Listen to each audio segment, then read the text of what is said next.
सूरज की सतह से थोड़ा ऊपर यानी फोटोस्फेयर का तापमान करीब 5500 डिग्री सेल्सियस रहता है। उसके केंद्र का तापमान अधिकतम 1.50 करोड़ डिग्री सेल्सियस रहता है। ऐसे में किसी यान का या स्पेसक्राफ्ट का वहां जाना संभव नहीं है। धरती पर इंसानों द्वारा बनाई गई कोई ऐसी वस्तु नहीं है जो सूरज की गर्मी बर्दाश्त कर सके। इसलिए स्पेसक्राफ्ट्स को सूरज से उचित दूरी पर रखा जाता है या फिर उसके आसपास से गुजारा जाता है।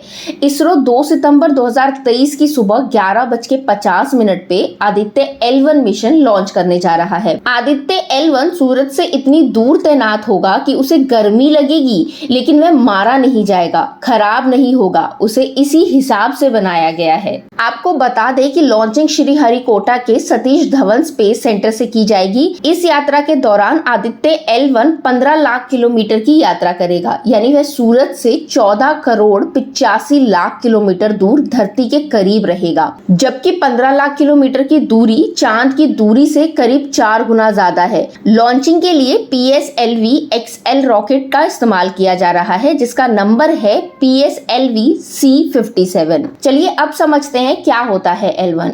दोस्तों, हमारे तारे यानी सूरज की अपनी ग्रेविटी है, यानी गुरुत्वाकर्षण शक्ति। धरती की भी अपनी ग्रेविटी है। अंतरिक्ष में जहां पर इन दोनों की ग्रेविटी आपस में टकराती है, या यूं कहिए जहां पर धरती की ग्रेविटी का असर खत्म हो जाता है, वहां से सूरज की ग्रेविटी का असर शुरू होता है। इसी बीच के पॉइंट को लैग्रेंज पॉइंट कहते हैं। धरती और सूरज के बीच ऐसे 5 लैग्रेंज पॉइंट्स चिन्हित किए गए हैं।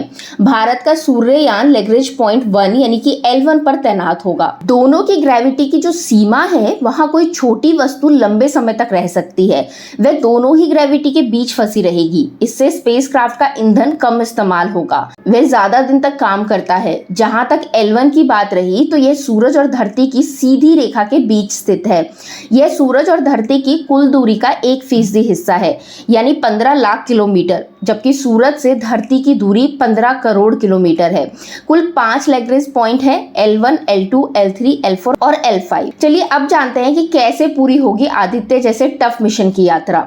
आदित्य L1 अपनी यात्रा की शुरुआत लोअर अर्थ ऑर्बिट से करेगा, यानी PSLV XL रॉकेट उसे तय LEO में छोड़ देगा। इसके बाद 3 या 4 ऑर्बिट मैन्यूवर करके सीधे धरती की गुरुत्वाकर्षण वाले क्षेत्र यानी स्फीयर ऑफ इन्फ्लुएंस यानी SOI से बाहर जाएगा। फिर शुरू होगी क्रूज फेज। यह थोड़ी लंबी चलेगी। इसके बाद आदित्य L1 को हेलो ऑर्बिट में डाला जाएगा, जहां वह L1 पॉइंट होता है। यह पॉइंट सूरज और धरती के बीच में स्थित होता है, लेकिन सूरज से धरती की दूरी की तुलना में मात्र 1% है। इस यात्रा में इसे 127 दिन लगने वाला है। इसे कठिन इसलिए माना जा रहा है क्योंकि इसे 2 बड़े ऑर्बिट में जाना है। पहली कठिन ऑर्बिट है धरती के SOI से बाहर जाना, क्योंकि पृथ्वी अपनी गुरुत्वाकर्षण शक्ति से उसके आसपास हर चीज को खींचती है। इसके बाद है क्रूज फेज और हेलो ऑर्बिट में L1 पोजीशन को कैप्चर करना। अगर यहाँ उसकी गति को नियंत्रित नहीं किया गया तो वह सीधे सूरज की तरफ चला जाएगा और जलकर खत्म हो जाएगा।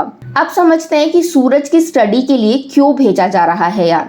सूरज हमारा तारा है, उससे ही हमारे सौर मंडल को ऊर्जा यानी एनर्जी मिलती है। इसकी उम्र करीब 450 करोड़ साल मानी जाती है। बिना सौर ऊर्जा के धरती पर जीवन संभव नहीं है। सूरज की ग्रेविटी की वजह से ही इस सौर मंडल में सभी ग्रह टिके हैं, नहीं तो कब के सुदूर गहरे अंतरिक्ष में तैर रहे होते। सूरज का केंद्र यानी कोर में न्यूक्लियर फ्यूजन होता है, इसलिए सूरज चारों तरफ आग उगलता हुआ दिखता है।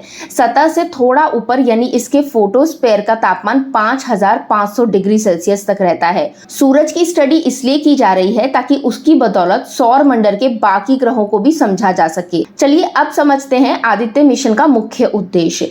तो इसका पहला उद्देश्य है आदित्य सूरज के कोरोना से निकलने वाली गर्मी और गर्म हवाओं की स्टडी करेगा। दूसरा, सौर वायुमंडल को समझने का प्रयास करेगा। तीसरा, सौर हवाओं के विभाजन और तापमान की स्टडी करेगा। चौथा, सौर तूफानों से आने की वजह, सौर लहरों और उनका धरती के वायुमंडल पर क्या असर होता है, इसकी स्टडी करेगा।